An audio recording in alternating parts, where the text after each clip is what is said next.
ఒక డచ్ వాడు, ఒక ఫ్రెంచ్ వాడు, ఒక ఇంగ్లీష్ వాడు స్నేహితులు. వాళ్ళు ముగ్గురు కలిసి చావు పడక మీద ఉన్న ఒక స్నేహితుడిని చూడ్డానికి వెళ్ళారు. అతడు ఈ ముగ్గురు స్నేహితులను చూసి ఎంతో సంబరపడ్డాడు. చివరిసారిగా ఒక కోరిక కోరుకున్నాడు. నేను చచ్చాక నా శవపేటికలో మీలో ప్రతి ఒక్కరూ 5 పౌనుల ధనం వేయండి, నాకదే సంతృప్తి అన్నాడు.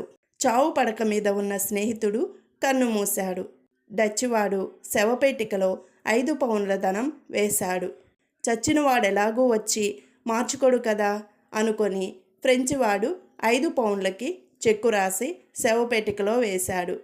ఇంగ్లీష్ వాడు ఇది చూచి తన చెక్ బుక్ తీసి 15 పౌండ్లకు చెక్కు రాసి అది శవపేటికలో వేసి డచ్వాడు వేసిన 5 పౌండ్లని ఫ్రెంచ్ వాడు వేసిన చెక్కుని తీసుకొని తన జేబులో భద్రపరుచుకున్నాడు.